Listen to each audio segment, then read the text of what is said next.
evening to everyone. Good evening. Great. Okay. Welcome to Big Data Meetup.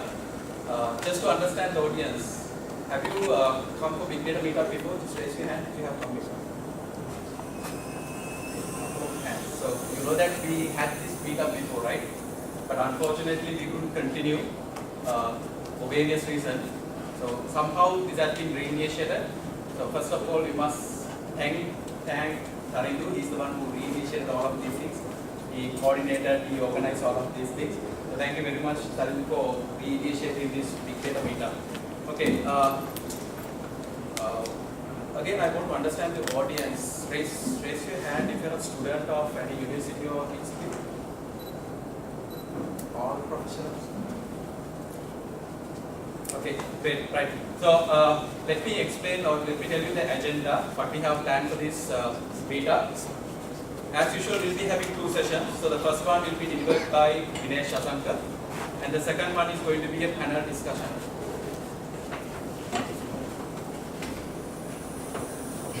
We have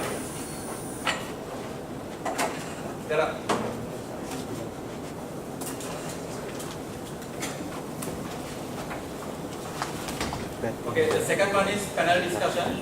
So what you have to do is now we need to make this more interactive. So just make sure whenever you see something in this slide, like if you want to get something clarified, you can simply ask the question from Dinesh, right? But if you have something to be discussed in detail, what the best thing we can do is keep it for the panel discussion, okay? Because we are going to have a panel discussion. We'll be spending about 30 to 45 minutes on it. We have planned questions on it, or planned items on it.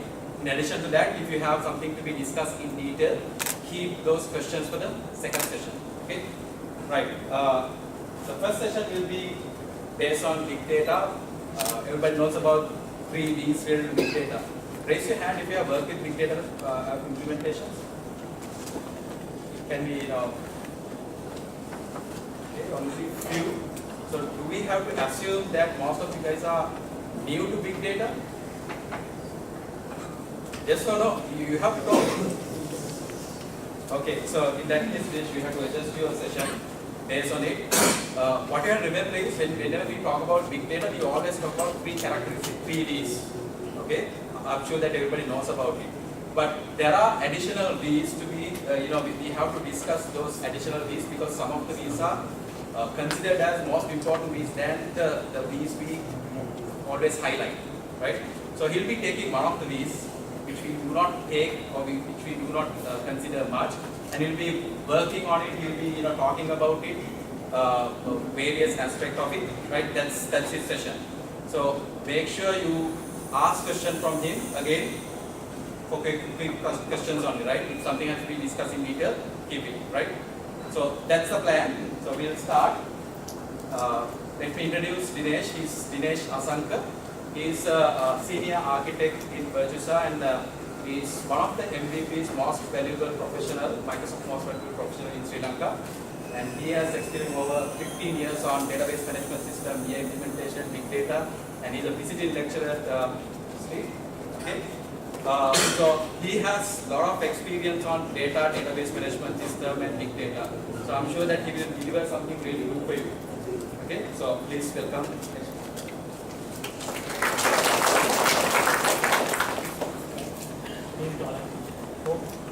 You can hear me. You can hear me, right? I'm not standing with the mic. Yeah. So uncertainty big data and how we handle it. Before that, I usually present this slide or this way in data presentation I do. Just want to tell you how important big data. Now this is again what you can see at the vaccine. Right? This is the smallest I can do. I can't make it much smaller than this. Much smaller than this, right? So if you look at the big data, right?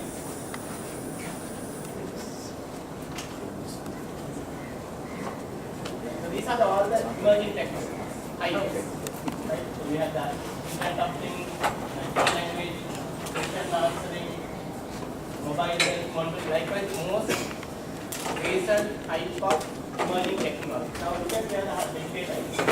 So big data is not at the peak. The peak obviously will be the IoT or the Internet of Things. It's now surprises over there. So if you look at that color, dark blue color, it represents that it will take another 5 or 10 years. Right? So this big data, the research level will be there 5 or 10 years. That's what this 2015 Gartner's report says. Which means there are a lot of things that we can list. Right? In that note, we start my session on uncertainty handling. Now, what is uncertainty? I'm asking not from the technical perspective. What do you mean by uncertainty?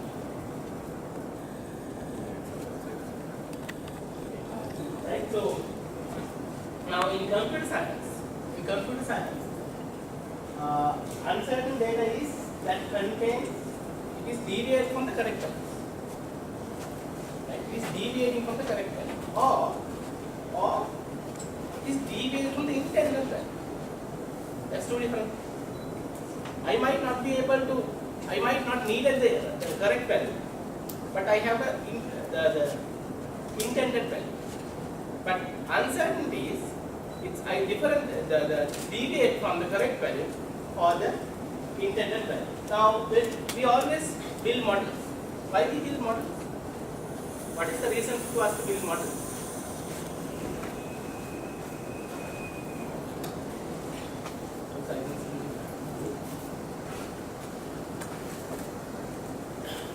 Why we build models?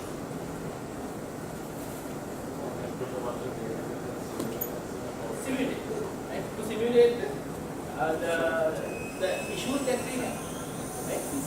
So when we are building the models, we need to look at three attributes. One is complexity. If the model is not complex, why we need to build the model, right? So then next one is predictability. Of course, you need a predictability to the model. Otherwise, no one will use your model. Third one, last one is uncertainty. Now, if you look at our life, real world, everything is uncertain. Now, let's look at like we always use uncertain. Now, when we have two, three things.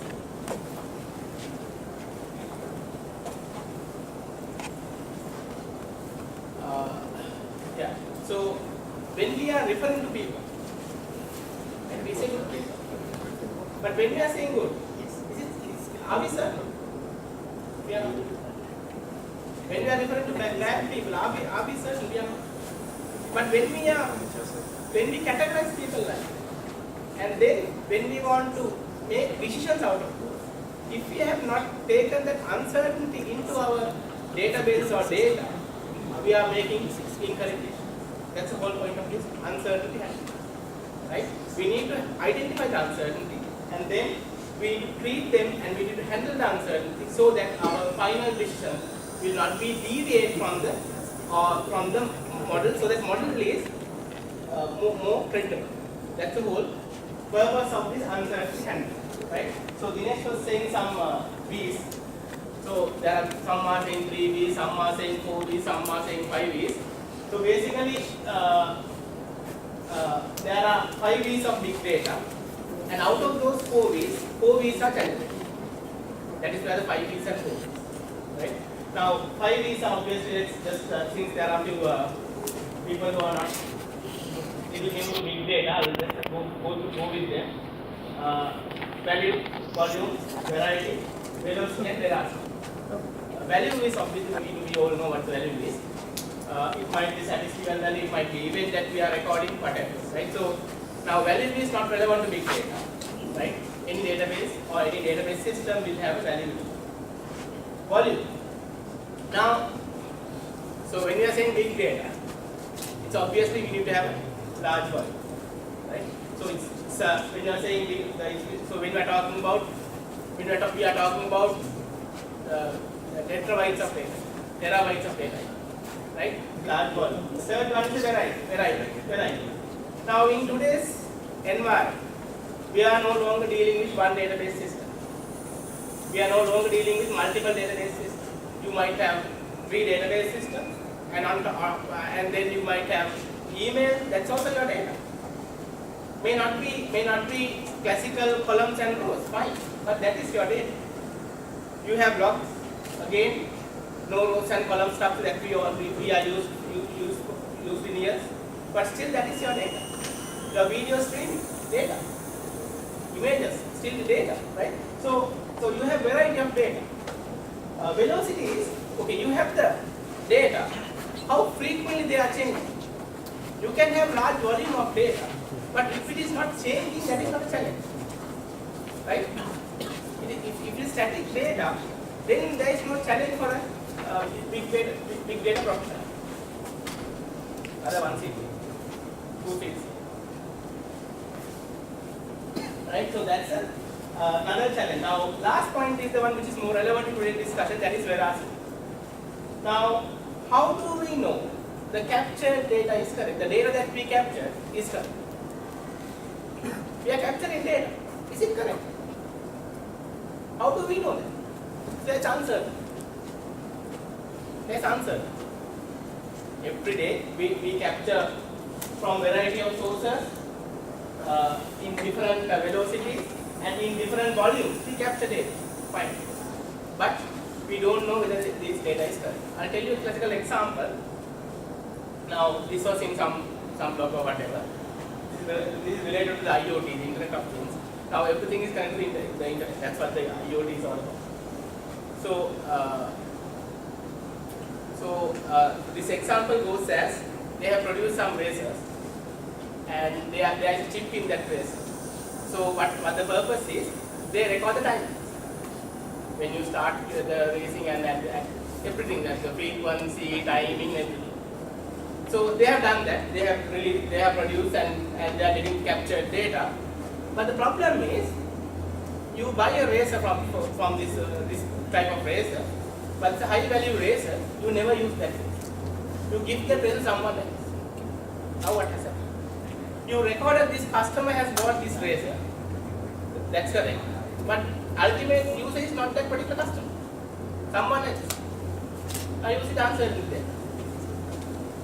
Right?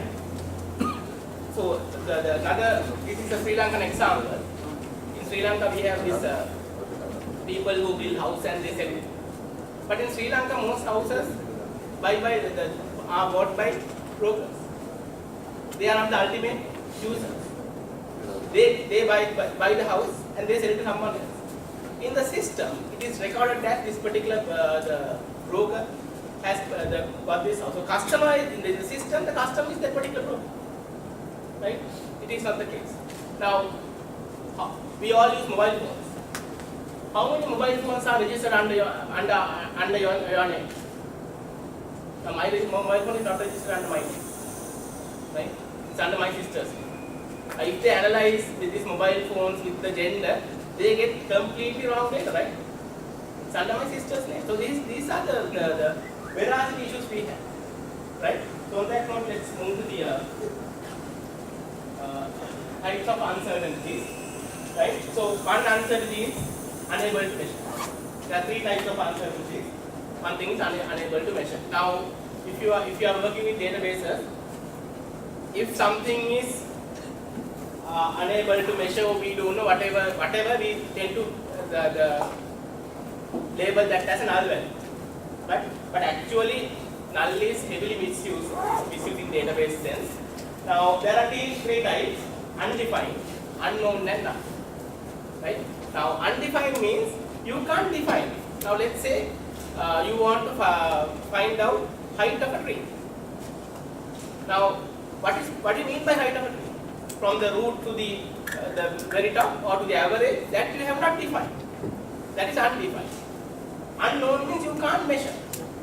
Right? You don't know basically, not you can't measure, you don't know basically. Null is, you don't know whether it's undefined or unknown, both. You know nothing about this that particular activity. So null is basically the last option that we have. But in our case, we are not using null appropriately. Instead, what we do is we simply categorize them as null. Second type of uncertainty is imprecision values. That is, we tend to categorize anything. good people, bad people, young people, old people. But when you are saying young, what does that mean? Young means we have a range, right? Young means what is the range for the age? When you are saying this person is young, what is the age range? 40. 40. About 40. Right? So, okay, let's say 40. Okay. I think even that you are not right. Right, so, jokes apart. Right, so, let's say, see, the 15 to 25 is categorized as young. 25 to 35 is, let's say, middle age. Now, you see how injustice we have done. Person who is 24 years old, 20 has age of 24 years, we categorize that person as young. Person who is 26 years old, we categorize him as middle age. Difference is only 2 years. Only 2 years. Right? Now you have weather. Right? We say cold weather, hot weather, freezing. Again the same thing. We go with the ranges. But ranges are, whether it's in the upper range or the lower range, we tend to treat them as a one simple label or nominal value. Right? So for those kind of a thing, solution is fuzzy logic. Fuzzy logic. I'll explain what is fuzzy logic in next slide. The last one is modified after storing data. That's what I said before. That is when you are buying something or when you are recording something, you don't know the actual attribute for that. So you are not referring it.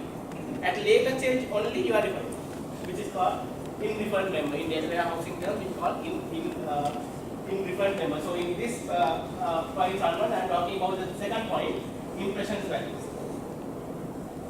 Right. So, okay, there are two ways of implementation uncertainty. One thing is you save your data the way you are saving right now. Forget about the uncertainty. And you can run uncertainty type queries, which is called fuzzy queries. There are a lot of tools for that. Fuzzy Prolog, Fuzzy Log, Fuzzy Pro, likewise there are a lot of tools. So those tools what it does is your parameters are, your input parameters are uncertain. Depending on that uncertainty, you produce the data from your database. Right? So that is not challenging. The research are done on that area for long years. So not again. So there are a lot of systems for fuzzy queries. So the second one is the little challenging part. Rather than let it to at the query end, you add the uncertainty into the system itself, to the big data system itself. So you store your data, you design your data according to the treating the data is uncertain. Now, for that we have a method called fuzzy. Now, fuzzy this research introduced theory whose object fuzzy sets are without precise boundaries. Now, when you are saying age, young, 15 to 25, we have precise boundaries. 25 to 35, we have set boundaries. In fuzzy theory, we are not setting boundaries. Again, I'll explain it little detail. That's a whole theory, and we have a membership function. Right? How this function behaves. Right? How this function behaves. So, let me do an example. Okay, so this what we are using, right? Very simple. Less than -10 freezing, -10 to 50. These are degrees. Cold.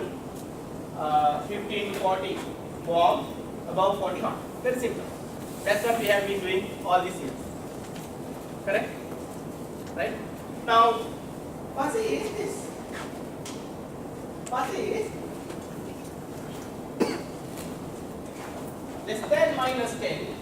You have a freezing element as well as a cold element. After now you can see the from some value I don't know. Let's say let's say 0. No, not 0. -20 or whatever. From 20 to 0, I guess, the cold factor is increasing, whereas the freezing factor is coming down. Now, if you look at some value here, let's say some value here, I presume it is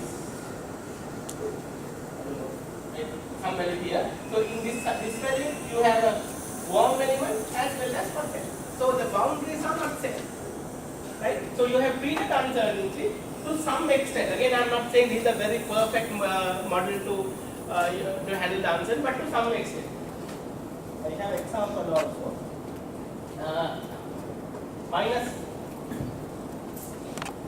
Okay, I think minus 10 should come to this some presentation issues, right? Right. So now here the typical way, classical way that we have been using this one: minus 9 freezing, minus 8 cold. Simple. That is what we have been using. But now with the fuzzy set theory, things are being changed. Now here what we are doing is right. So at minus 9, freezing element is 0.6, cold element is 0.6, 0.4. Here at minus 8, freezing element is 0.4, cold element is 0.6. Now you can see for a subtle changes, earlier it is simply from freezing to cold, only 1% of 1 degree of change. But here you can see it is not that the wave change. Now what has happened is, now you have a combination. Now this is called membership function. You have defined your membership function. Now this function, for simplicity I have used trigonometric function. It can be trapezoidal, it can be, if the things are very complex, it can be a gamma function or Gaussian function, whatever, right? Right. So for simplicity only I have written the trigonometric function. So that can be very complex one, depending on your data set and depending on your other contributing factors, right? So now, these are we call classical fuzzy or type 1 fuzzy. There are other fuzzy levels as well, intervaling fuzzy and type 2 fuzzy. For the completeness of this one, it is little advanced, but for the completeness of this one, I'll explain what the type intervallic and type 2 fuzzy. So what has happened is, here this is the left hand side. To your left hand side, it is the intervallic fuzzy. So now earlier you see the fuzzy value is just a trigonometry, but here it's a value. Also it has a fuzzy element. I am not going to discuss this in detail. Some mathematical models are involved in here. So just for the completeness of the idea of this. Okay, now let's come to the implementation. Where we can implement this? In data warehouses, we can implement this in 3 places. Right? I mean, I can suggest we can implement this in 3 places. One is direct fuzzy, measure as range, fuzzy categorization. Now direct fuzzy is it's something like salary. Let's take the measure column. Let's say measure columns in data warehousing. People who doesn't know about warehousing, measure columns is something that we measure. Your salary, revenue, whatever. I mean, in that sense, right? So those things. Now we want to measure your number of employees or whatever by salary range. Let's say. But then again, we are doing the same thing as we did before, right? 0 to 25,000 less than 25,000 to 75,000 middle scale. So again, we are going for a defined set. In fuzzy theory, we are saying crib set. So crib set 0 to 25,000 the low income. But rather than doing that, we can do a fuzzy membership. I mean, fuzzy. We can include fuzzy set for them, right? So we are saying, okay, 0 to 25,000. This is my membership function. It might be a trigonometric. It might be a trigonometric.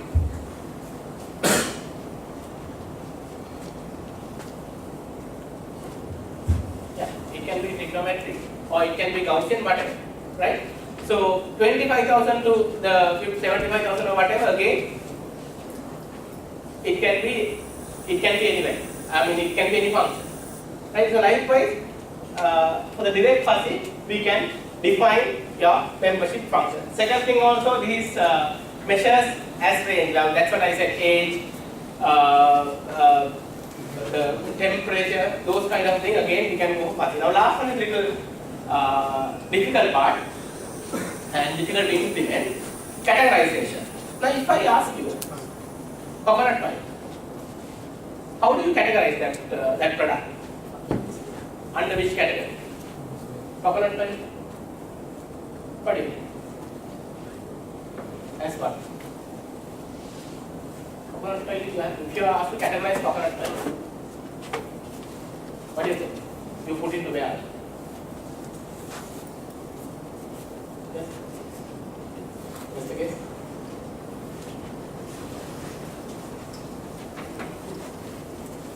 We normally it's the food item, agree?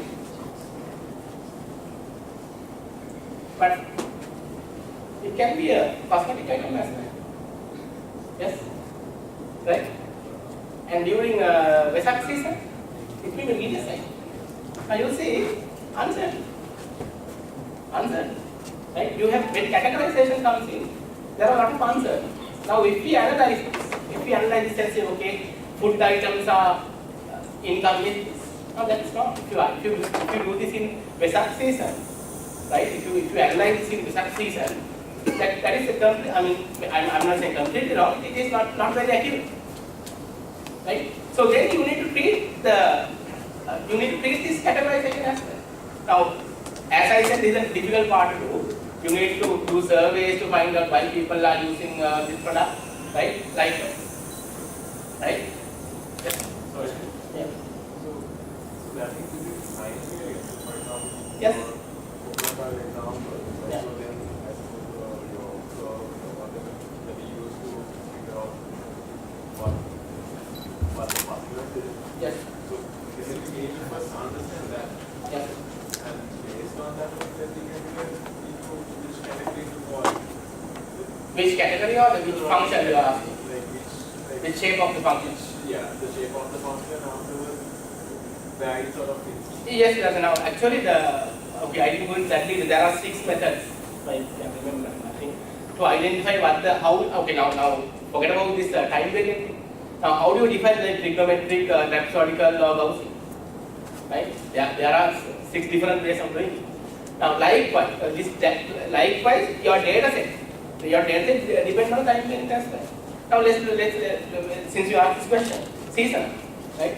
You will see people, I mean in Sri Lanka, when we are coming close to seasonal, Christmas or whatever, people buy clothes like nothing, right?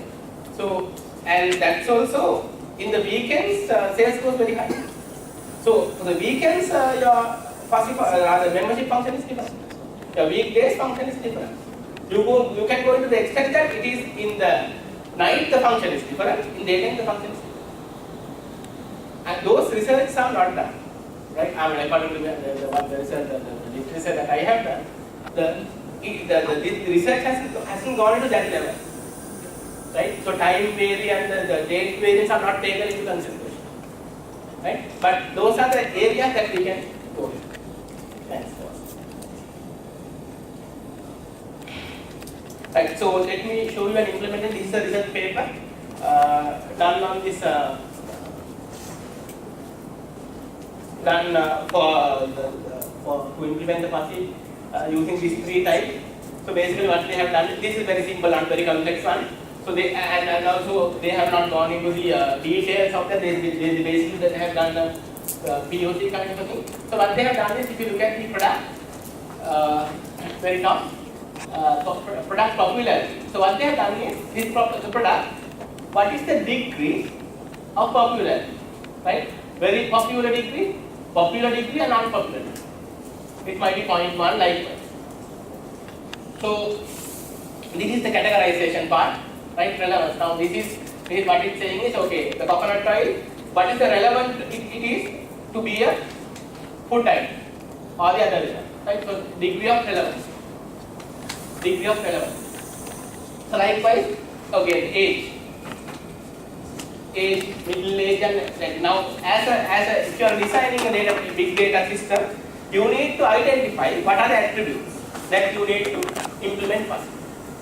Because when you are implementing, consider that part as well, right? You need to handle uncertainty, fine, good, but then you need to consider about that aspect as well. It is not that, okay, today I go for all my attributes, let me go fuzzy. It's not there. Right? It's not there. Right? So you need to think carefully. You need to do some. You have to talk with your users whether you really need fuzzy attributes into your data. Now,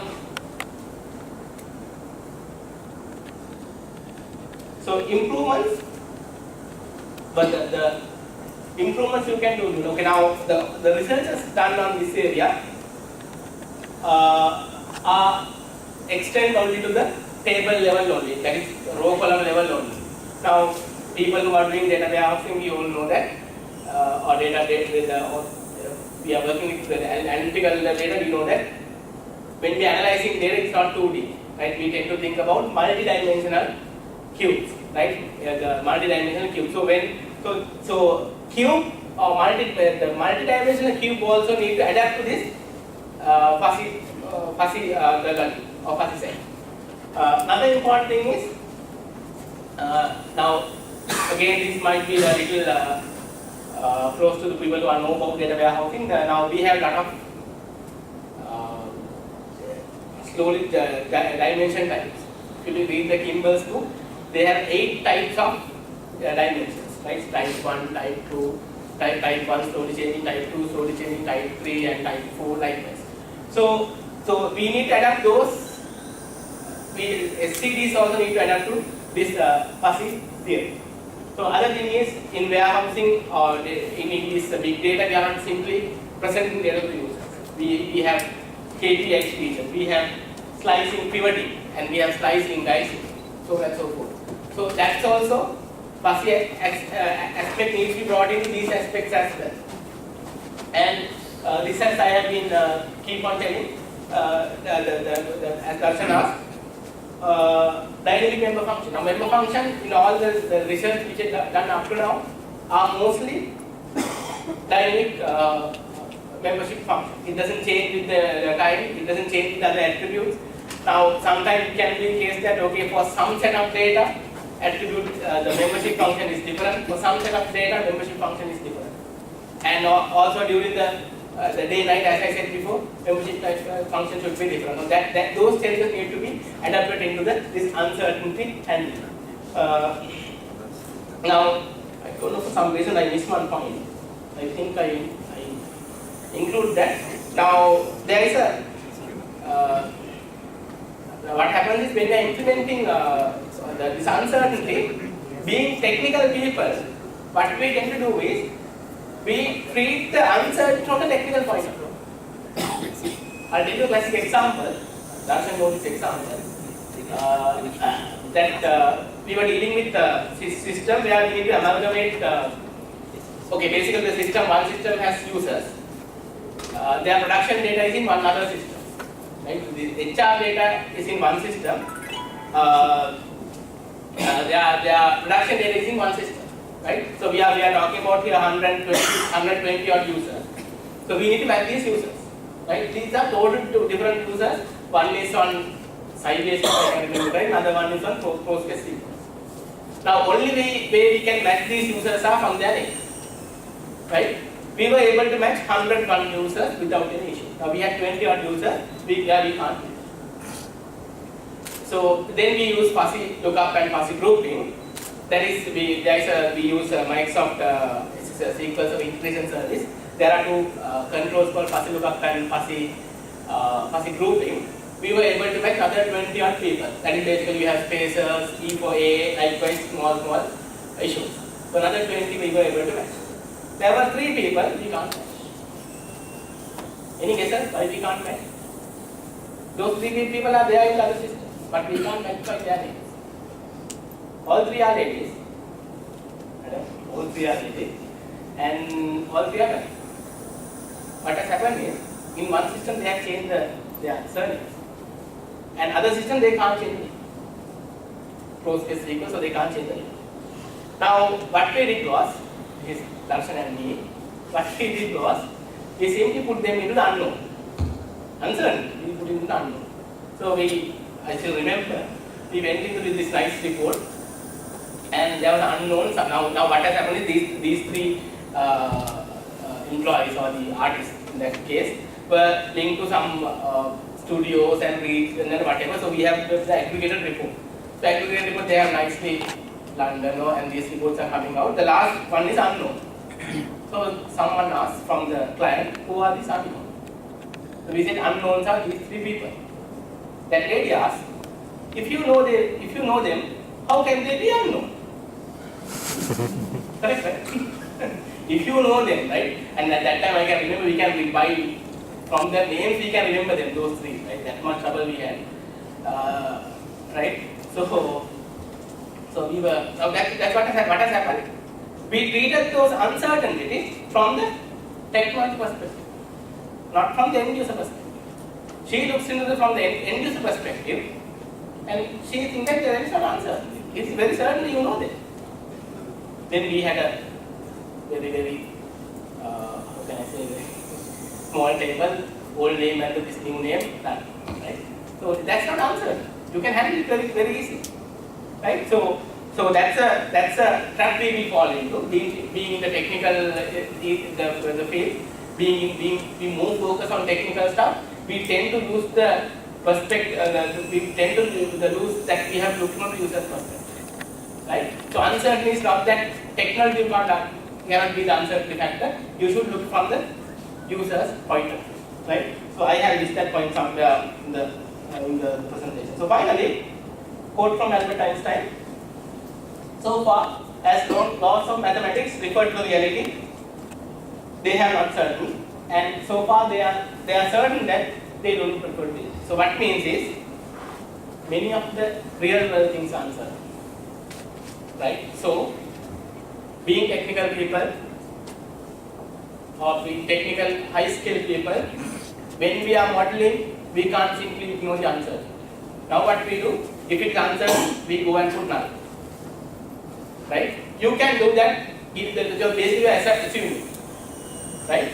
But being a technical people, we need to move forward, and we need to apply correct theories. The theories are there. The theories are there for a long time. So theories are there. It is that you need to adapt those theories and you need to implement those theories. So these are my references. Any questions?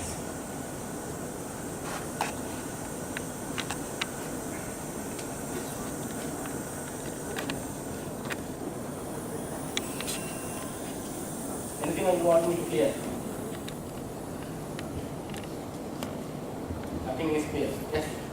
Is fuzzy the only thing to handle uncertainty? Fuzzy is the theory that has been used, right? So, to my mind, it is the fuzzy. Basically, if you look at the concepts, right, you can bring different concepts, but all are related to the fuzzy theory. So things like undefined, and if you look at the things that I came up here, fuzzy is only for the one.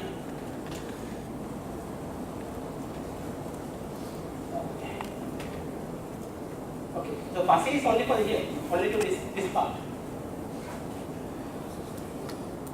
Okay, this is the point I described right now. Should be from the data perspective, not from the technical perspective. Right? So when you are saying undefined, unknown, that doesn't mean fuzzy. Fuzzy is only for this second. Out of these three, fuzzy is only this. So second point only you need fuzzy set.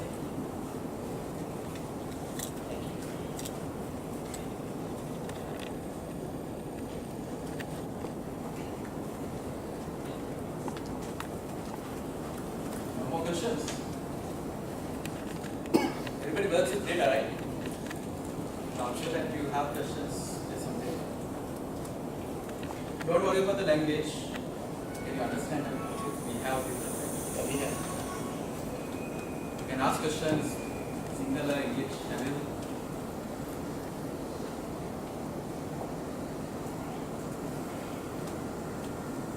No questions? Okay. So in that case, we'll go for panel discussion. Thank you very much, Dinesh. Give us 2-3 minutes for speaking stuff.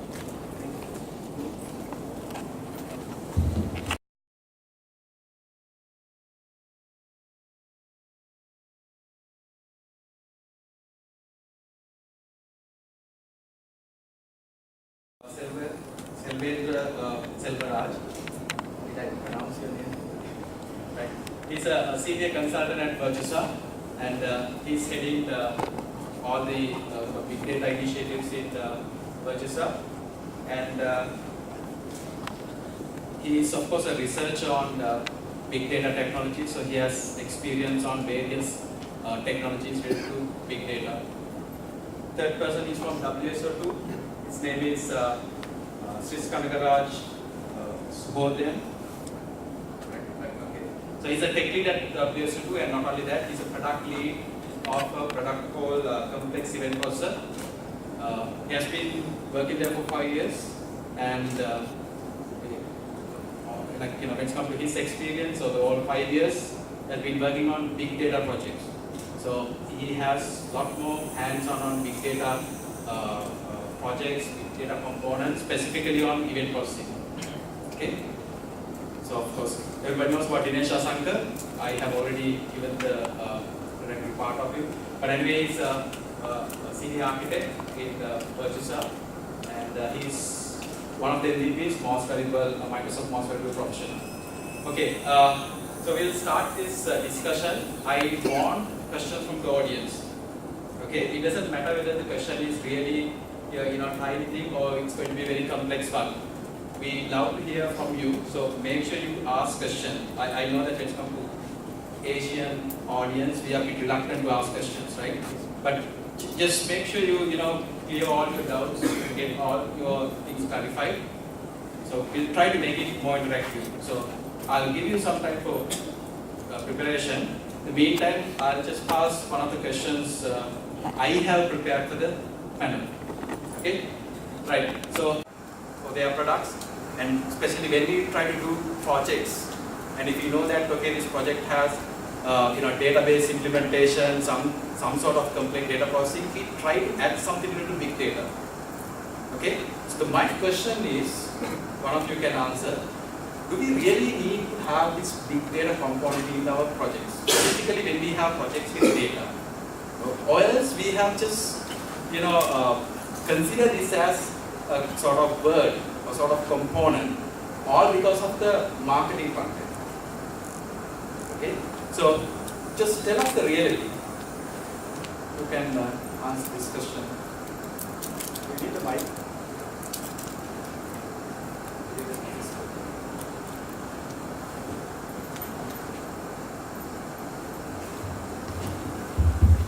Okay. I think Dinesh, it's fuzzy, right? Okay. Right. No, because if you are looking for a yes or no answer, I would say it becomes both like, okay, any technical aspect, we want to go extra mile. That's our nature. Okay. So when we have data, so why not we try something else? Okay, we are doing this, and we go ahead with the big data analysis, right? So from the technical perspective, we do that. Now on the other hand, let's say the vendors. Now, if you look at vendors, they also, for their products, now, 10 years before, their products are simply storing data. Right? Storing data, and they have security features here and there, you can import data. But then, the environment has got changed. So you can argue like this, you can argue it is the environment that they created. It can be the case. But the thing is, these big data theories or the statistical theories are there for a long time. But for other reasons, like we didn't have the computing power or we didn't have the storage capacities, the people are not using it. But now people can use it. Right? Because of that, they try to accommodate those features into their the products.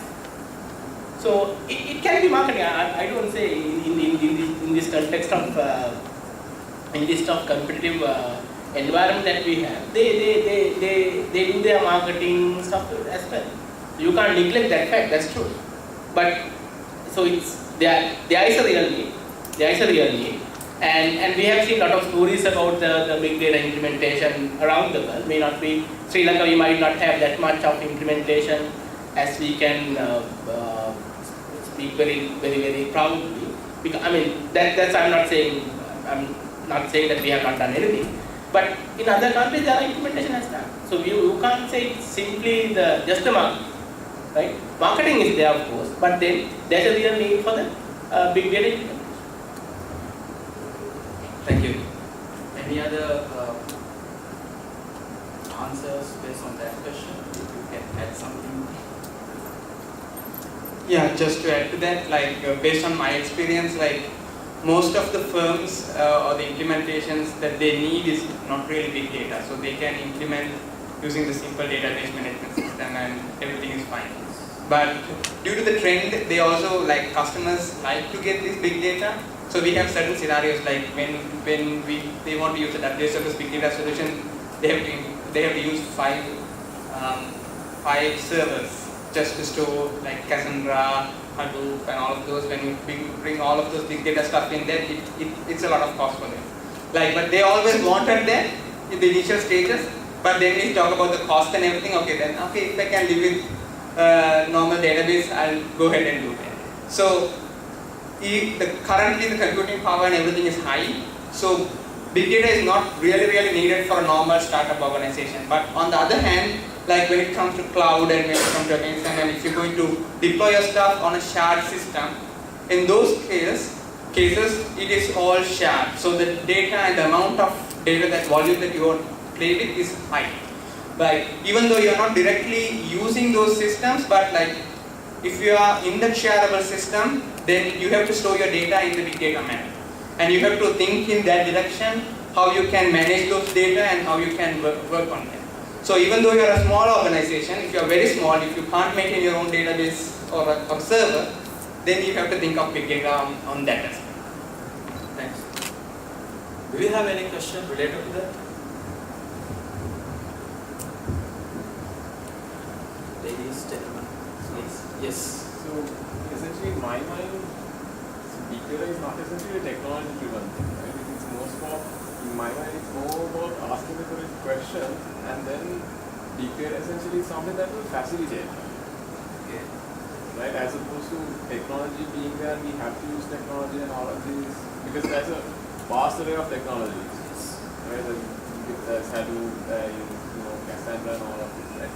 But I think one of the bigger challenges is actually asking the correct question, right? And then once you've asked that question, to actually figure out, okay, what solution or what technology do I go to sort of answer that? Isn't that sort of part of the... But I have another question on it. I know that so many V's, right? So the last V is value, right? That has to be considered if you are going for big data solution. Now, if I do not see, if I'm a business user, if I do not see a value based on the output coming from the big data, do we have to go? I know, like being an architect or being a software engineer, we love to use technology, even though client says no, I don't want. And if we have the facilities, we love to implement it, right? That's a reality, right? Whenever something was introduced by Microsoft or Horton Place or Oracle, we try to use it, right? That's why I asked whether we really want it. So how do you answer the question came from the audience?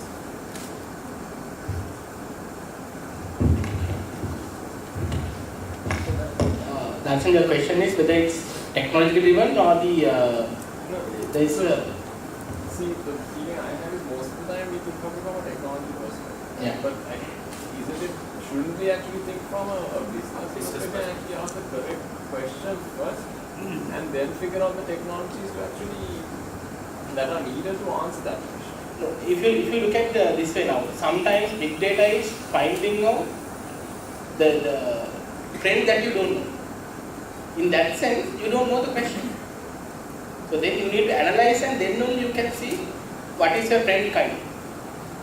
In that sense, not always, sometimes you can't start with the question.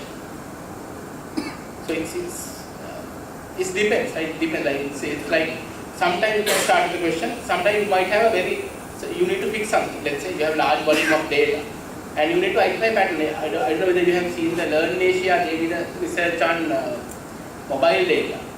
They started with just the mobile data without any questions. Now then finally they found out that with this mobile data they can they can come in clusters. They have clustered the entire street up, right? So basically what they have done is, they have used, we make calls, right? So depending on that call, from where you are making that call, they have analyzed how you have moved, how people have moved from one area to the other. Now they have started that research using Hadoop without any question. They want to find out, do we have any pattern from this data? In that sense, there were no questions. They had all the data. And then they come up with, we'll try to do that presentation from the in the next user group. So they simply clustered people, okay, this set of people have these features. After 8 or 9, these are the patterns, so how the traffic will move. Likewise, they have come with a lot of other the aspects or the features. So it depends. It depends. From the researcher point of view, you might not start with a question. From the business point of view, yes, you might have to start with a question. So it depends where you are implementing. That's my view. Thank you. Any other answers? Shall we go for another question? Any questions from the audience? Yes. There's one more.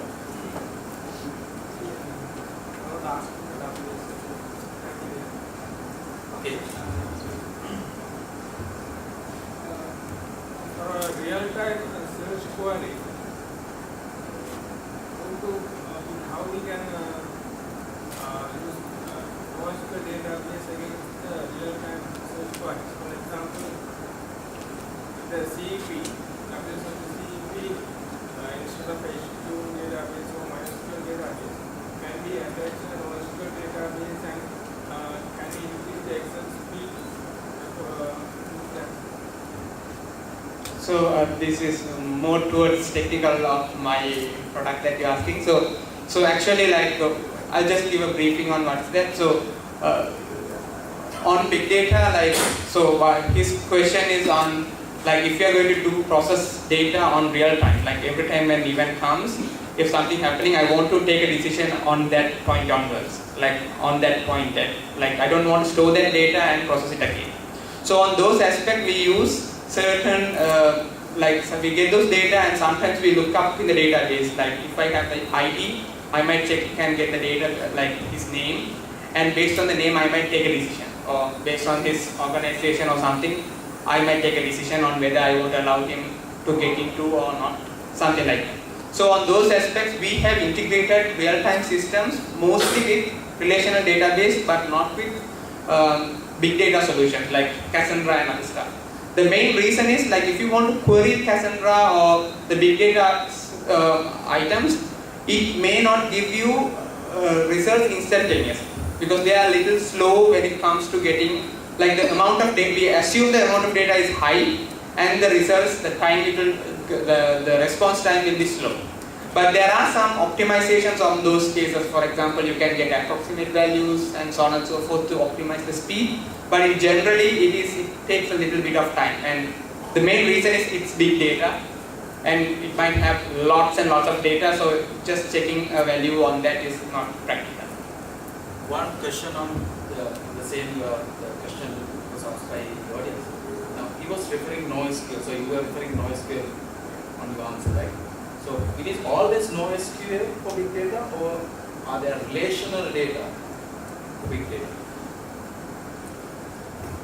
Why I ask this question is, most of the time everybody thinks that when we say big data, it is always aligned with NoSQL.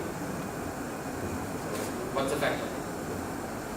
To my understanding, it's mostly NoSQL because the main reason we go for NoSQL is because like the amount of data is high, and for all those 5 V's, and because of that we can't preserve the ACID properties, and like for example we can't do transaction, we can't, there are a lot of limitations because of the amount of data that we have. So we have to let go certain aspects to achieve scalability and all the other factors. So that's why it's More interest. more into NoSQL. Thank you.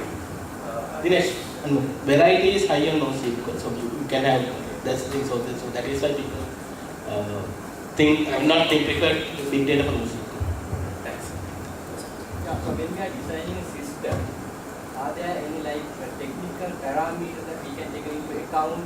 Okay, I mean like when we should move into a big Big data data. solution from a traditional database? Because when we are, how we can convince our client, okay, the best solution for this big data, not the as per my understanding, we need to invest more on big data solutions, right? So, he might ask, okay, why you need this big data? We need to have some, are there technical parameters taken? So basically, what are the factors we have to use for determining whether we could go with big data solution or general database management solution? Anyone?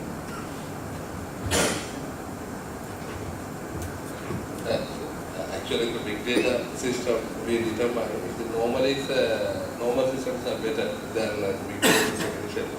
Because normally we decide that when it's a big data system, when your future or current system will crash your system, existing system, then you can think it's a big data solution you can go. Because the current system in SQL Server or anything, unable to manage your data volume or your process, the velocity you are unable to manage, or your variety of data unable to manage, then only you can decide that you can go to the big data solution.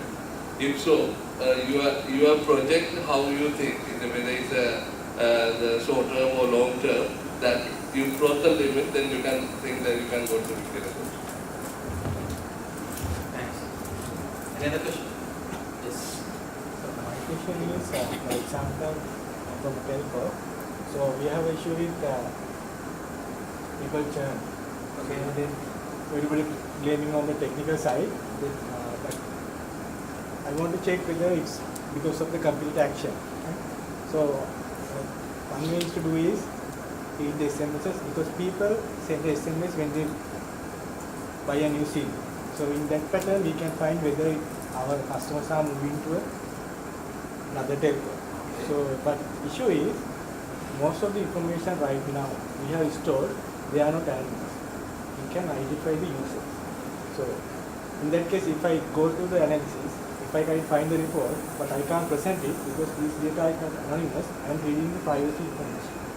So, at the right now, how Sri Lanka is dealing with this privacy? Because most of the data, when they are storing, they are not anonymous right now. You can find where this information now belongs. I believe that it's one of the security implementation governance rules. Yeah. At the moment, how we are dealing with the Sri Lankan organization, if information is not anonymous, but we are analyzing this information, you can find who this customer is. In that sense, how we are dealing with this situation. Okay, so your question is how we have to handle that situation. So not specifically on big data, but we have a large data set and how we have to handle its security implications. Is that the question? Not the security means, I'm asking that when we give some data, give this data to another vendor, right? It's not mean that You have to? okay, it's some other suppliers doing our project. Okay, we have so you have to share your data. but it doesn't mean that they are using this information for a private point, but there's an issue with right now. Okay, so the basic question is if you have a data set, for example, if you have a data set, sometimes we have to share our data set with some other vendors for different implementation. So definitely something is going to be violated, right? How do you handle that type of situation? If you have already handled and if you have experience on that type of implementation, can you share your experience?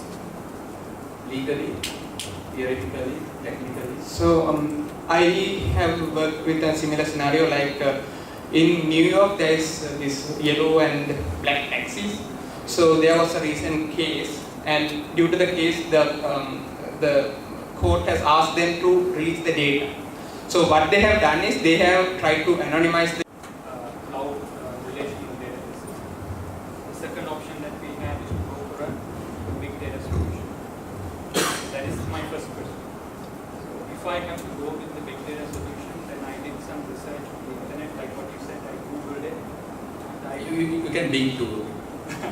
yeah, and I came back with so many suggestions. For example, there is semantics, there is vector store, there are so many varieties of big data storage. So I'm confused. There is a plethora of options available in front of us. I don't know which to choose. What is your suggestion? Okay, so the question is, okay, even I have that question. Now everybody talks about MapReduce, Hive, various type of components related to big data. Now, how can we decide what sort of component, what sort of technology, or what sort of vendor we have to go with? Okay, it is always MapReduce, or is there something else? What is the future? These are the questions we always have whenever we see that we have something to be implemented using big data technology. So how do you decide?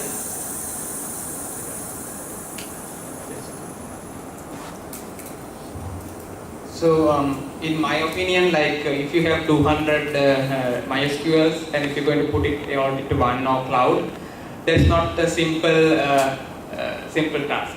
For example, the big data is not. I would say the big data is not the single word solution for that. You have to look at the business use case behind that. What are you doing with those 200 SQL databases? Like basically, if you are you just searching for some values continuously, or you are doing a periodic analysis like a report, you are generating a report like financial report or something, or is it a transactional stuff like if it is like a bank kind of thing. So based on those use cases, for certain use cases you can go for big data, because like if you want to create a report every day, then you can run a job in the background which collects all the data and create a report out of it. It's possible. If you are just going to look up those data and analyze on something or to identify patterns on that, yes, you can use big data solution. But for transactions or certain type of operations, you can't just go to cloud and use it. So there will be always a mix of relational database and the big data storage. So what we usually do is when we have the raw data, we put those data into non-NoSQL databases, and then we run summarization on that, and we get the summarized results and put the summarized results into RDBMS database. Because the reason we put it to RDBMS database is because we have nice visualizations that we can do on top of RDBMS database. From big data, it's quite complicated.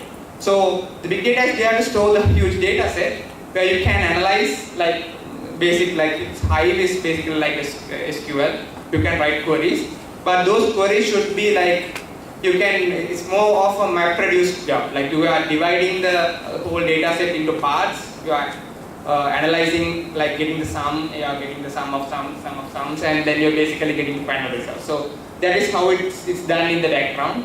So you should know what is happening behind it and whether your problem can be solved through that. So that is a research that you have to do when you are trying to solve that problem. Okay. So if I go back to his question, he was referring relational databases, right? Yeah, relational data. Okay, so it's all about combining all these relational data. It's going to be very large, but do we have to consider it as big data solution or big data implementation? If those relational databases are small in their sizes, and they may be large, but it may really not. I don't know sometimes it doesn't make sense bringing them together. For example, based on the use case of using those databases. Okay. It is not tables, like it's not 200 tables that you're going to bring in. It's assume that we have a scenario, we have set of databases, we have hundreds of databases, and all these databases are with millions of records. All these are based on OLTP implementation. Now, if there is a requirement for combining all of these consolidation, do we have to consider big data implementation, or it's still going to be a relational database implementation? I think in that case it would be a big data implementation, because you can't do that on the relational database. If you can, you would have already done that. So it is because of the scale and the capacity we can't handle that. So as he mentioned before, like there's a tripping point before, like we can't handle with the relational database, volume basically. So on that point we have to go with big data. But when you go to big data, you can't achieve everything that you have in the relational database.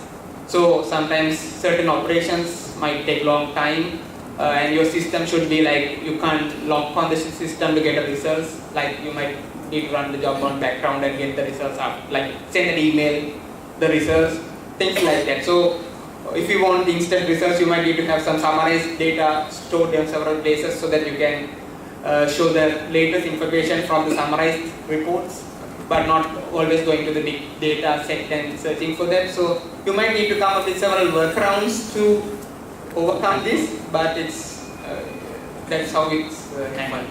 Thank you. Any other questions? Yes.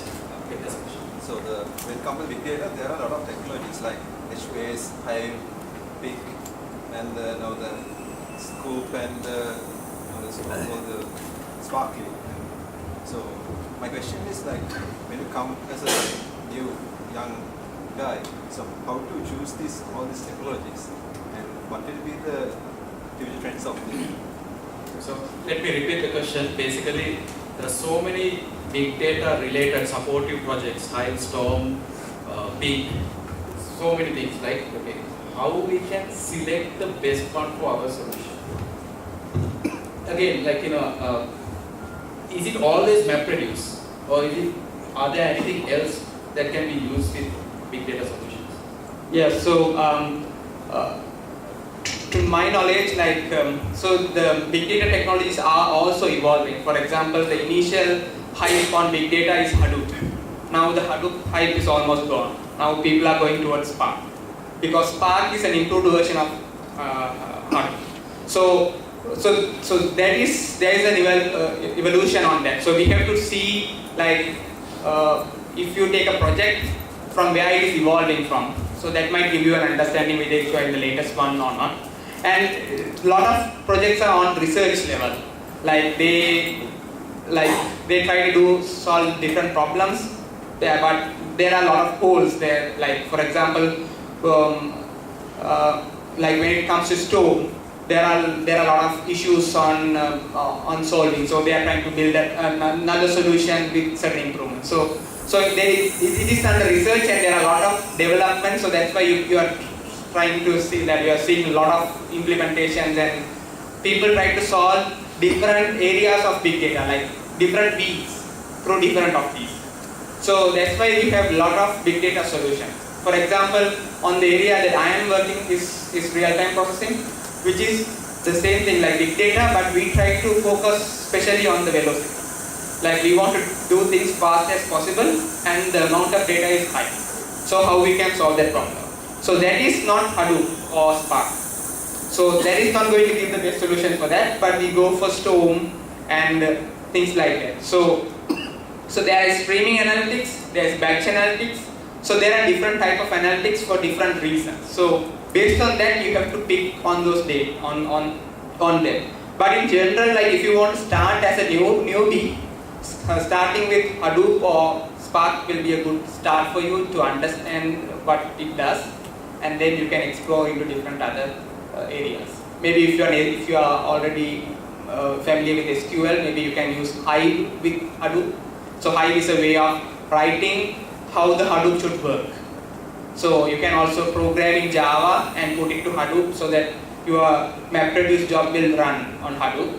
But if you have Hive, you can write in a SQL script like manner, and you can and it will be automatically compiled into a job where the MapReduce will run, and it will put it to the Hadoop. So there are it's a top level program on top of Hadoop. So likewise, there are abstractions for ease of use. Yes. On the previous question, so let's say that previous scenario was on a bank. Say we have 100 databases, but on a bank, the first priority is doing the transaction as soon as possible. So can we achieve it all together on a big data? Okay, so let me repeat the questions. Again, we are going back to the same scenario, right? So we are talking about large number of relational databases, purely designed for OLTP applications. So all we have basically prioritized for transactions. Now if we combine all of these things, again without using relational database management system, you put all those things to big data technologies, can we really handle transactions? So again, if you take the databases like MongoDB kind of thing, it doesn't support SQL properties. So then you have the trade-off there, right? So it depends what technique that you are using. So relational database, when it comes to from relational to the big data, obviously you have to drop some the features, you have to compromise some features, right? So again, it's balance, right? Okay, you are dropping this to achieve this. So as you said, you can't simply put, okay, 5 database here, okay, I got them into one, so that will not work. You have to analyze it, as I said, you have to analyze it. It depends on the scenarios. Because, I mean, not only banks, any system, any organization can't compromise for their OLTPs. I mean, that's their bread and butter. Okay, you might have nice analytical stuff, that's the second. So in that sense, you can't simply put database into one server and say, okay, I have done MySQL file. You need to analyze, you have to find out what are the users, when they are using, what is the SLA, so on and so forth. I do know that, like, see now, in the industry we see now they keep 100 database for 1 TB and 1 for analytics. Yeah. Can we just put them together and let that one? I think it's not a good solution because these two are catering for two different. If you look at the data warehouses, I mean reporting, you run the volume of queries, right? And because you have to protect your OLTP, that's the bread and butter, right? So it is not quite. It depends how much large your databases are. Let's say if your reports are very small in nature, if you can tolerate that, that's okay. But you need to understand that you can't. Your server shouldn't consume much resources for the reporting. So it's not an ideal, I would say. So we come to the point where we have to consider the business case. Business case. Yes, obviously, yes.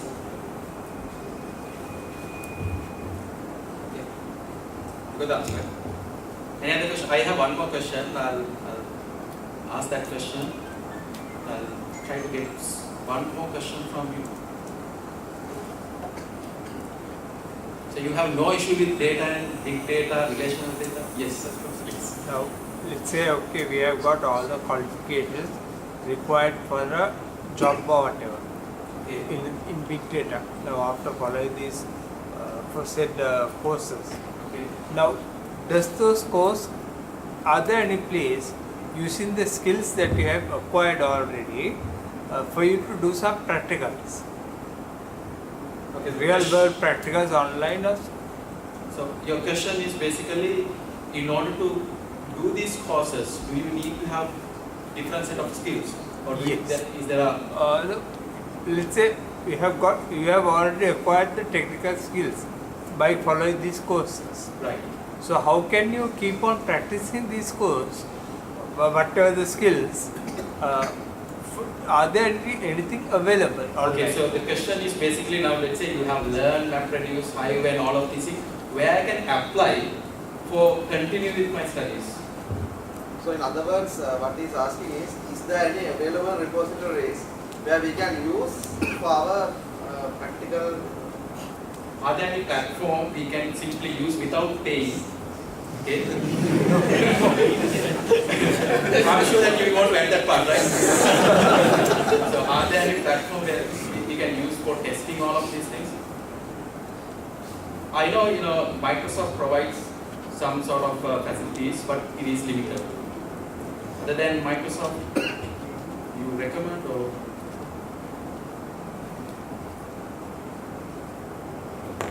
Yes, please.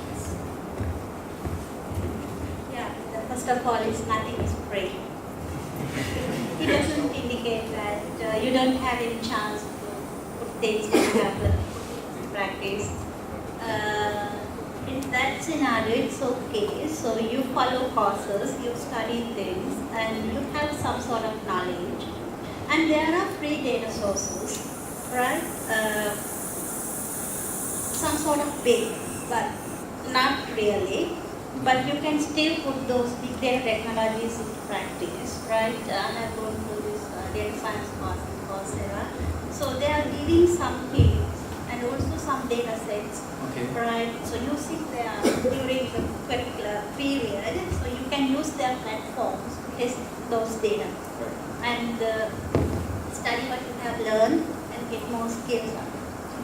So what you're saying is there are places where we can use, I'm sure it's going to be limited, but still we can use those platform for practicing. So I know for sure that Microsoft Azure has some sort of facilities. In addition to that, I know that Hortonworks gives a VM that can be downloaded and used. Is it still available or? Yes. I think it's most preferred. Your computer, you put the VM and try all the technology. And that is easier.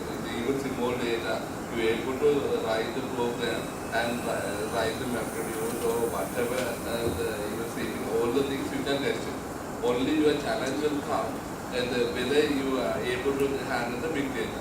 That time only whether it's any other company providing free resources to analyze your data. That of course at the moment I don't see.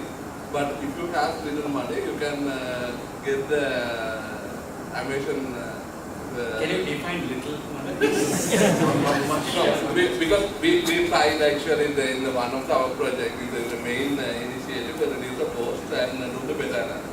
What we done is we create the instant AWS cloud because through the script we create the instant cloud and then analyze, and after analysis is over we store the data out and download the cloud. Then we can it's not that much because the hourly cost is very less. You can say.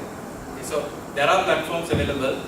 You can try these platforms and see. Actually, Spark. I don't add for that point. Actually, Spark you can install in a Windows machine, so you don't need anything. Just within 5 minutes you can install the Spark anything. If you want to Like users who have got in, and for example, you can from the data you can know exactly where they get into the taxi and where they went. So if you have suspicious areas like in night, if people are going from here to here, you can redirect, identify actually like in the place in this neighborhood has gone. Even they can find your house. So there are a lot of privacy related activities. So in those cases they have reduced the scale. Like for example, they put into boxes kind of thing, and they reduce the accuracy. Like a person in Banglapedia has gone, but you don't really know like exactly from where he has gone, something like that. So you reduce those information so that it is very hard for people to backtrack. So that's one. So that's one scenario that I have come across. You get the answer? Dr. Tushar, you have any? Actually, I have to share something. I also had an experience dealing with this data, which is very sensitive. And so in that case, actually, that's a good opinion. Like somehow we have reduced the dimension. Okay. So in that sense, we are reducing some sort of decision-making abilities with the data. So in my case, it's project files, right? I can find the people who have got the files, so it's counted. Not a good thing to expose. In that case, like we can anonymize, right? We can put anonymous names, and the secret data can be hidden. But when we go to the third party, definitely nobody can trace that. Right? But the real information will be. Is it technically possible when we talk about large data sets? I'm sure like when some telco, they're talking about, if I'm not mistaken, I have worked with some of the telco companies, we process 80 to 90 million records per day. So when we try to, hide things or, encrypt things, is it, using current technology, is it possible? Actually, there is a trade-off. You can achieve everything without using exact set of data. So somewhat we have to accept that fact, right? We can achieve 100% accuracy there. But also, if we are really using those type of information, we are doing something wrong. Those are very personal information, like should not be used by anything if they are. Okay. Since you have worked with a lot of local projects, can you just tell us some of the projects you have worked specifically on big data? Now, what I want to know is whether it's from Sri Lanka, right? I know that there are a lot of big companies, Facebook, Google, some big companies in other countries. They use this technology. Have we used it? Have we seen benefits out of it? If you have experience on that, can you? Yes, actually, there are wonderful opportunities for us to develop these big database solutions. So I'll ask first discussion, like we have seen such sort of implementation, data-related implementation in Sri Lanka. The ICTA Okay. has initiated big data project. So as the first step, they are going to collect the big data sources. That's a really important thing. And if you don't have data, if they are not really big, then no use to go for these big technologies, and better to use the traditional database management systems and get things what you want. So the first thing is that how big your data set is, not only on the volume, what the speed, which speed they are coming in, right? So as a first step, the ICTA has used this, they are going to collect the data sources first. For that, they have used this free Wi-Fi initiative.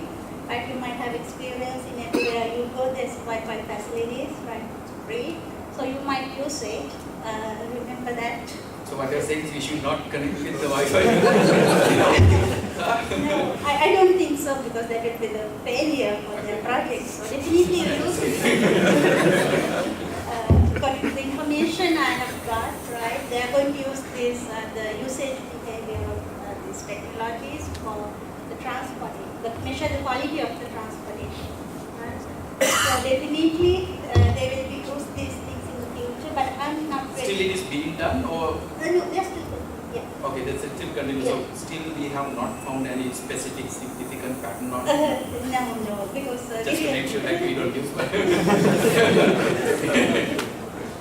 the one. Yeah. Any other questions? Yes, sir. Yes, sir.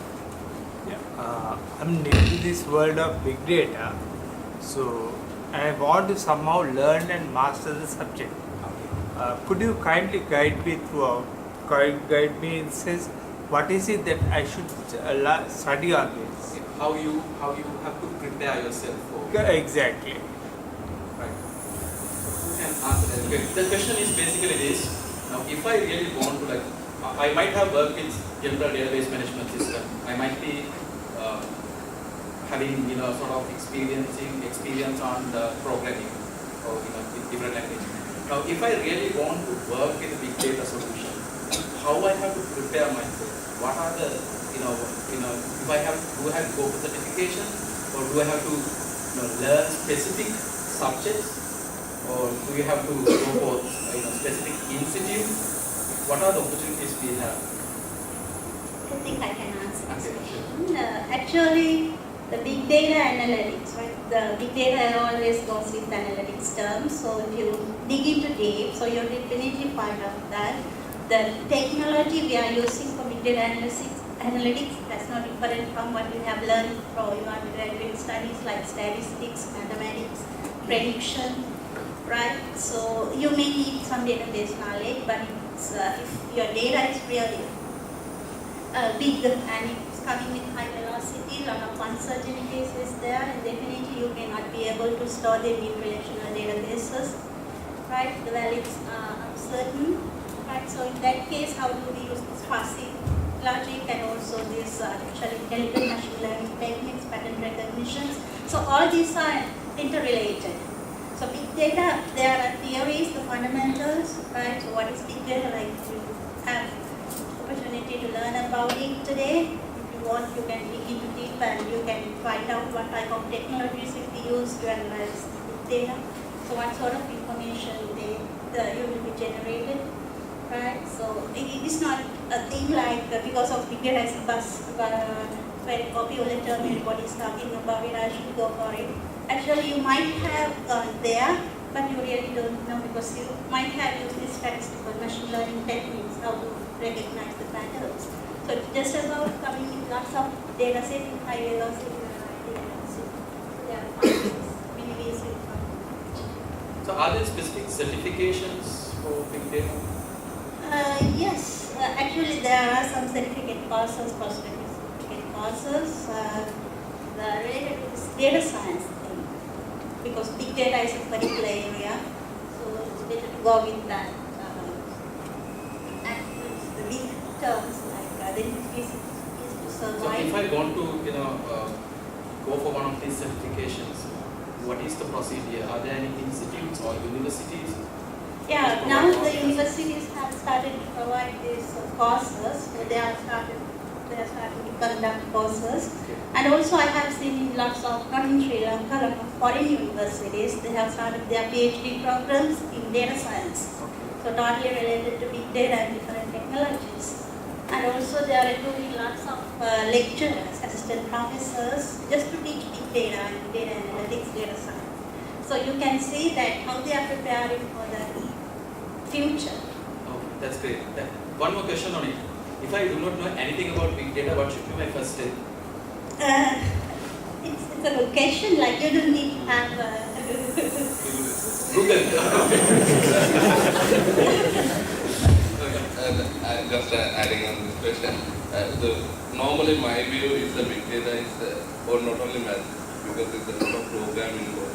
I divide in the three categories. Actually, it's data science separate, and program separate, and the environment setup is separate. Because the big data environment is setup is not easy, because you need to get a lot of vendors and configure the software is not anything.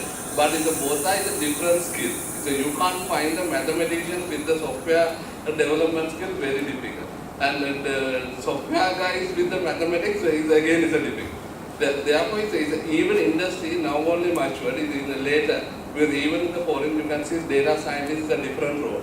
And the Hadoop developer or the Spark or any Hive is a separate skill. Because you can specialize if you have the program. Or you have the IT background or environment setup, you are very keen, you can do it.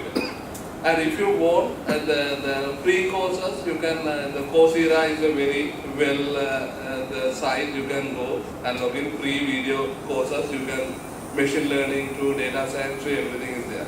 And even the certification, there's three main vendors, is Mappa or Hortonworks or Cloudera, you can, Cloud. Then you can register and there's a certificate, but you need to pay some money. If you are willing to do, because the investment is not. I think Hortonworks has some free courses, right? Yeah, the Mappa has a free courses, but the courses, the works are not different, but you have the free courses, even they provide the certificate as well. You run the free course, you can get the certificate. Then Hadoop, that also can install also, but my advice is not to install it. Ubuntu is free, Linux, so and Hadoop also free, you can download, and guidance are thousands of guidance are there. So within 10 minutes you can configure everything. I'm sure 10 minutes it won't take more than 10 minutes, except the installation part I don't know. So as to all the thinking, it's from my experience, so it's nothing. So if you want to just take a Spark, within 10 minutes you can install in a Windows machine, you can create things. Only worry is, this big data is it's playing with the clusters. So clusters, that's also possible. You can do Oracle virtual machine or something. You have to install 4 or 5 virtual machines in the same laptop, and you can configure, that will take some time. Also Spark, Hadoop and everything, you can install into standalone. So that's more than enough to get whole idea.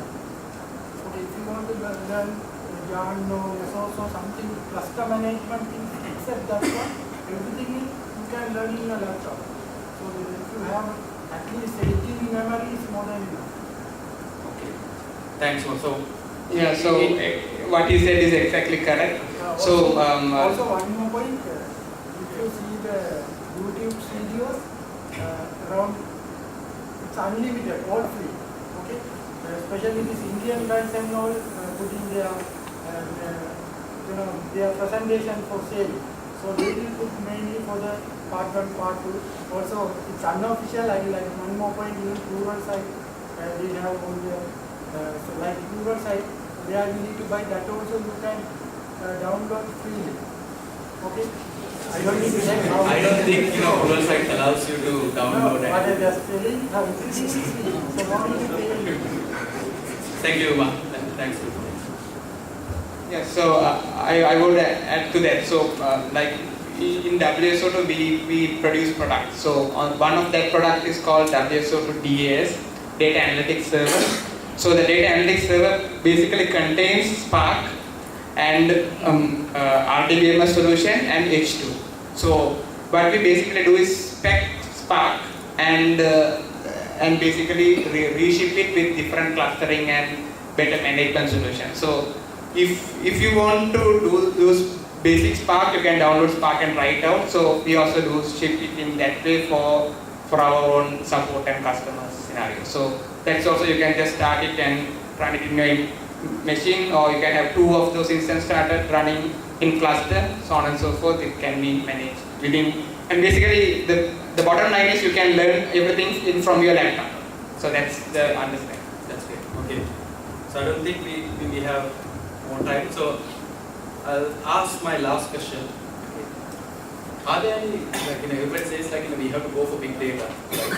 So if you see the job market, do we really see a lot of job opportunities on this big data technology? That's my question number 1.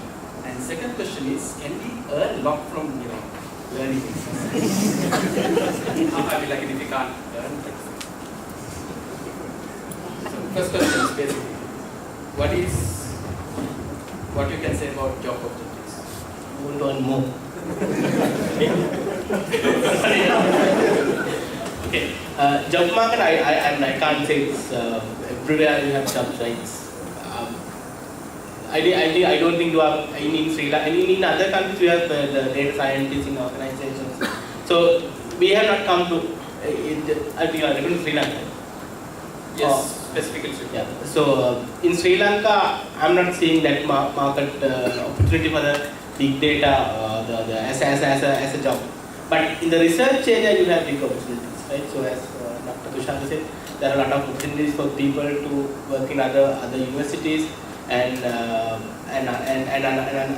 other organizations. But it will get there. Obviously, it might not be a overnight thing. Depending on the market what you need and depending on the environment what we have, it will be get there. But thing is, at that point we need to be ready.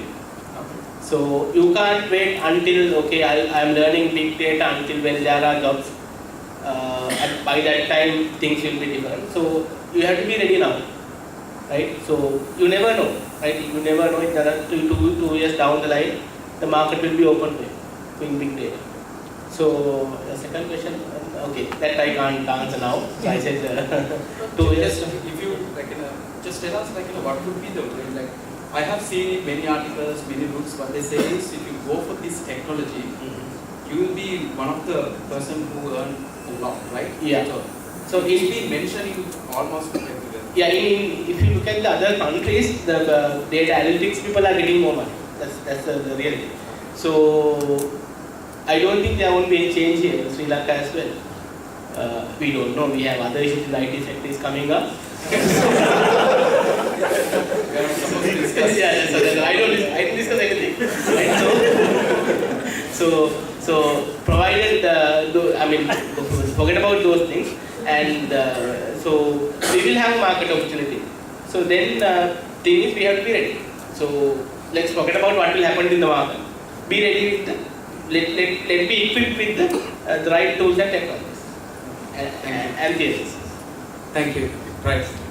So thank you very much all for panel members. I believe that we learned a lot from them, and thank you very much for sharing your experience and knowledge.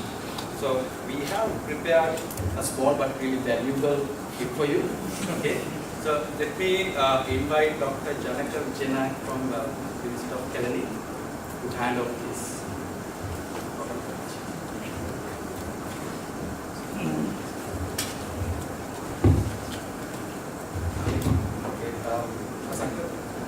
Ladies first, sorry.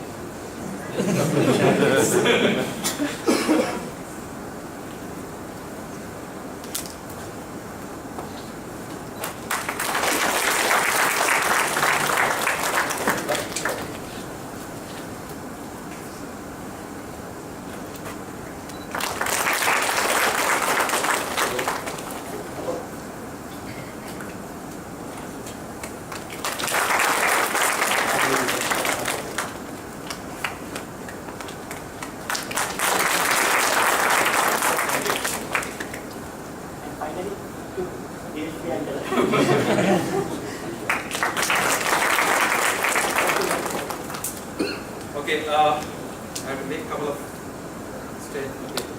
First of all, I must thank again Tarilu on this for reinitiating this big data meetup. We'll be continuing for sure, right? Okay. Still, we have not decided the frequency. It will be once a month, or okay. So we will decide. Okay. So we'll decide based on the feedback. We really want your feedback. So go to meetup page and just write whatever you have learned from this. And if you have suggestion, if you want to get something else arranged with, something with big data, okay, with this forum, just comment on that page, okay. Then we can organize this big data meetup based on your feedback, based on your comment. So again, thank you very much for organizing this, and I must thank our marketing and cooperative communication department for supporting us, arranging all of these things. We were able to do it in this big data meetup in grand scale because we got the support from this department. So thank you very much, specifically Asika and Indumati and all team members. And I must thank all four members again, Dr. Tushari, Selva, Suho and Dinesh. Thank you very much for joining with us and sharing your knowledge and experience. I must thank Krishan too. Yesterday I called him and asked whether he can record this, so he said yes. So thank you very much, Krishan, coming and recording this. We'll be publishing this video, so you can go through it again. And thank you very much, you all, for joining with us. Again, we believe that you learned something, right? And we like you to invite for this, right? Come and talk, come and share your knowledge. I'm sure that some of you have already done some real big data implementation solution. So if you can share your knowledge, you are welcome. Okay, right. So we have there are a couple of things I can see what we have organized, but refreshment is ready. So please have it and go.